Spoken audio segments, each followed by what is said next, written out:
Hi friends, എല്ലാവരെയും എൻ്റെ ചാനലിലേക്ക് ഞാൻ സ്വാഗതം ചെയ്യുന്നു. എല്ലാവർക്കും സുഖമല്ലേ? ഇന്ന് ഞാനൊരു അവലോസ് പൊടിയാണ് ഉണ്ടാക്കുന്നത്, റവ അവലോസ് പൊടി. ഇതിനു മുമ്പ് ഞാൻ അരിപ്പൊടി കൊണ്ടുള്ളൊരു അവലോസ് പൊടി ഇട്ടിട്ടുണ്ട്. അതെല്ലാവരും കണ്ടു കാണുമെന്ന് കരുതുന്നു. അവലോസ് പൊടി എല്ലാവർക്കും ഇഷ്ടമാണ്. അവലോസ് ഉണ്ട ഉണ്ടാക്കിയൊക്കെ നമ്മൾ കഴിക്കാറുണ്ട്. ചായയുടെ കൂടെയും അല്ലാതെയൊക്കെ കഴിക്കാൻ ഇഷ്ടപ്പെടുന്ന ഒന്നാണ് അവലോസ് പൊടി. അരിപ്പൊടിയുടെ അവലോസ് പൊടിയേക്കാളും രുചികരമാണ് ഈ റവ അവലോസ് പൊടി. ഇതെല്ലാവർക്കും ഇഷ്ടപ്പെടും. ആർക്കും കഴിക്കാൻ പറ്റിയ ഒന്നാണിത്. നിങ്ങളും ഇതുപോലെ ഈ അവലോസ് പൊടി ഒന്ന് ഉണ്ടാക്കി നോക്കണം. ഈ അവലോസ് പൊടി ഉണ്ടാക്കാനായിട്ട് നമുക്കൊന്ന് അടുക്കളയിലേക്ക് പോകുക. അതുപോലെ അതിൻ്റെ ചേരുവകൾ എന്തൊക്കെയാണെന്നും കാണാം.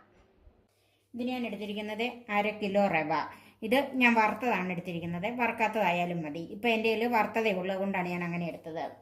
2 മീഡിയം തേങ്ങ ചിരണ്ടി എടുത്തിരിക്കുന്നത്, 1 കൈ കിസ്മിസ്, 1 കൈ പീനട്ട് നിലക്കടല വറുത്തത്, ഒരു 15 കാഷ്യൂനട്ട് ചെറുതായി ഞുറുക്കിയിട്ടിരിക്കുന്നത്, 1/2 ടീസ്പൂൺ ചെറിയ ജീരകം, 1/2 ടേബിൾ സ്പൂൺ കറുത്ത എള്ള്, കുറച്ച് നെയ്യ് ഒഴിക്കുമ്പം പറയാം, ഉപ്പ്. Cook with Sophie, sharing 40 years experience. ഈ റവയും തേങ്ങയും കൂടെ ഒന്ന് തിരുമ്മി വെക്കാം. തേങ്ങ അവലോസ് പൊടിക്ക് കൂടുതൽ ഇടുന്നത് വളരെ നല്ലതാണ്. ഇതിലും കൂടുതലുണ്ടെങ്കിൽ അതും ഇടാം. എന്നോർത്തുകൊണ്ട് അമിതമായി പോകരുത്. കുറച്ച് ജീരകം, ബാക്കി നമുക്ക് പിന്നെ ചേർക്കാനുള്ളതാണ്. അതുപോലെ കുറച്ച് എള്ള്,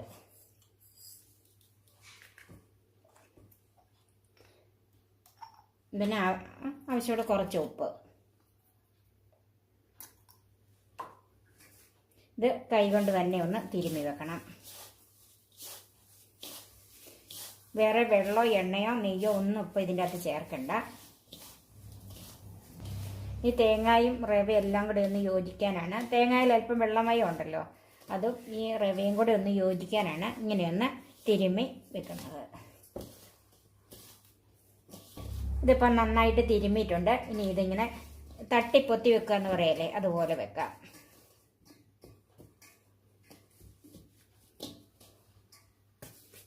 ഇത് 1 മണിക്കൂർ മാറ്റി വെക്കാം. ഇപ്പം ഇത് നമ്മൾ തേങ്ങയും റവയെല്ലാം കൂടെ തിരുമ്മി വെച്ചിട്ട് 1 മണിക്കൂറായി. ഇനി നമുക്ക് ഇതെല്ലാം കൂടെ ഒന്ന് വറുത്തെടുക്കാം. ഇത് ഞാനൊരു ഓട്ടുരുളിയിലാണ് വറുത്തെടുക്കുന്നത്. ഇതിന് പകരം ചുവടുകട്ടിയുള്ള ഏത് പാത്രവും നമുക്ക് എടുക്കാം. അവലോസൊക്കെ ആകുമ്പോൾ കുറച്ച് സമയം ഇട്ട് വറക്കണമല്ലോ, അതിന് കട്ടിയുള്ളൊരു പാത്രമാണ് ഏറ്റവും നല്ലത്. ഉരുളി ഏകദേശം ചൂടായിട്ടുണ്ട്. അതിലേക്ക് നെയ്യ് ചേർക്കാം. ആദ്യം നട്ട്സും കിസ്മിസും എല്ലാം ഒന്ന് വറുത്തെടുക്കുവാണ്. 2 ടീസ്പൂൺ നെയ്യ് ഒഴിച്ചിട്ടുണ്ട്. നെയ്യ് ചൂടായി അതിലേക്ക് തീ ഒന്ന് കുറച്ച് വെച്ചിട്ട് നിലക്കടല ചേർക്കാം.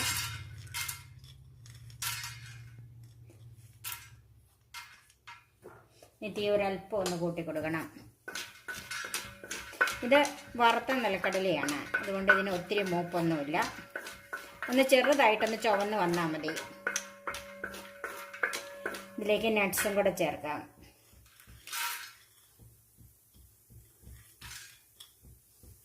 ഇതൊക്കെ നമ്മുടെ കയ്യിലുള്ളതുപോലെ നമുക്ക് ചേർക്കാം. ഇതിലും കൂടുതൽ വേണമെങ്കിൽ അങ്ങനെ ചേർക്കാം. കുട്ടികൾക്കൊക്കെയാണ് കൊടുക്കുന്നതെങ്കിൽ ഇത് കുറച്ചുകൂടെ ഒന്ന് ചെറുതാക്കി ഇടാം. ഈ നിലക്കടല ഒന്ന് ക്രഷ് ചെയ്തിട്ട് കൊടുക്കാം.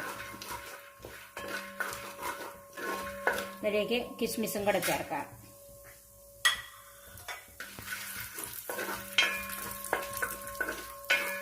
തീ ഒന്ന് മീഡിയത്തിൽ വെച്ച് കൊടുത്താൽ മതി.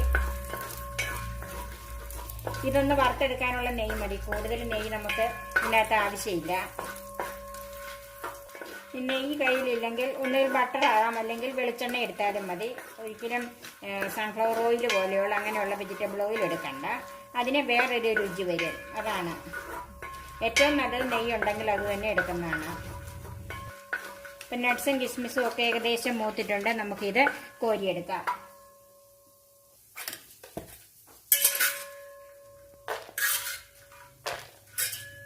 തീ ഏറ്റവും കുറച്ച് വെച്ചിട്ട് വേണം കോരിയെടുക്കാനായിട്ട്. ഇനി ആ ചൂടായി കിടക്കുന്ന ഉരുളിയിലേക്ക് തേങ്ങയും റവയും കൂടെ ചേർത്തത് ഇട്ട് കൊടുക്കാം. തീ തീരെ കുറച്ച് വെക്കണം.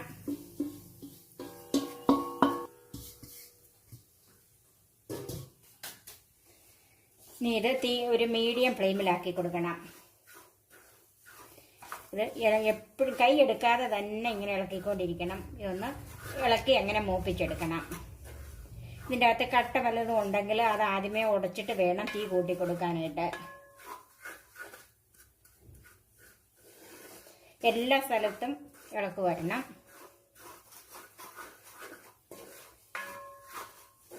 ഉരുളിയൊക്കെ നല്ലവണ്ണം ചൂട് നിൽക്കുന്ന പാത്രമായതുകൊണ്ട് ഒരു മീഡിയം ഫ്ലെയിമിൽ കൂടുതൽ ഇടണ്ട. ഇളക്ക് ചെല്ലാത്ത സ്ഥലത്ത് കരിഞ്ഞു പിടിക്കും. അതുകൊണ്ട് എല്ലാ സ്ഥലത്തും എപ്പോഴും ഇളക്ക് ചെല്ലണം. ഇതുപോലെ ഇളക്കിക്കൊണ്ടിരിക്കണം. തേങ്ങ ചിരണ്ടി ഇടുമ്പം കട്ടയായിട്ടുള്ള തേങ്ങ ഉണ്ടെങ്കിൽ ഒന്ന് മിക്സിയിലൊന്ന് അടിച്ചിടണം. അല്ലെങ്കിൽ ആ കട്ട മാറ്റണം. അങ്ങനെ വലിയ കൊത്തായിട്ടൊക്കെ വീഴുന്ന തേങ്ങ മാറ്റിയില്ലെങ്കിൽ അത് ഇതിനോടൊപ്പം മൂത്ത് വരികയില്ല. അത് മൂക്കാനായിട്ട് താമസിക്കും. അതിങ്ങനെ വെളുത്ത് കിടക്കും. അപ്പോഴത്തേക്കും അത് അവലോസ് പൊടിയിലേക്ക് ഒരു കടിക്കുമ്പോഴത്തേക്കും തേങ്ങ മൂക്കാതെ കിടക്കും. അതുകൊണ്ട് അങ്ങനെയുള്ള തേങ്ങ മാറ്റുവോ അല്ലെങ്കിൽ അത് മിക്സിയിലൊന്ന് ചതച്ചിടുകയോ ചെയ്യണം. ഇപ്പം ഏകദേശം ഒരു 1/4 ഭാഗത്തോളം മൂപ്പായിട്ടുണ്ട്. അതിലേക്ക് എടുത്തു വെച്ചിരിക്കുന്ന ബാക്കി എള്ളും ജീരകവും കൂടെ ചേർക്കാം.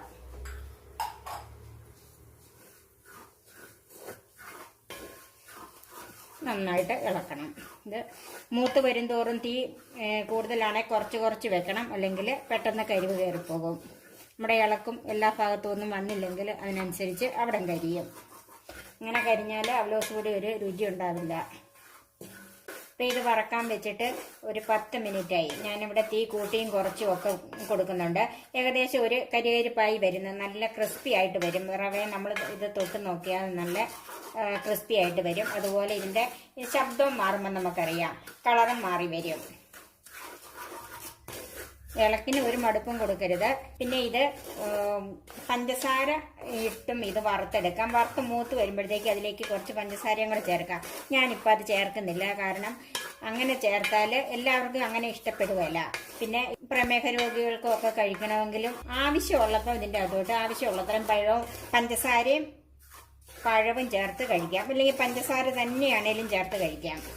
അതാണ് രുചിയായിട്ട് എനിക്ക് തോന്നിയിട്ടുള്ളത്. പിന്നെ മൊത്തം മധുരം ഇട്ടെടുക്കേണ്ടിയവർക്ക് അതിനാവശ്യമുള്ള പഞ്ചസാര മൂത്ത് വരുമ്പോൾ അതിൻ്റെ അകത്തോട്ട് ഇട്ടാൽ മതി.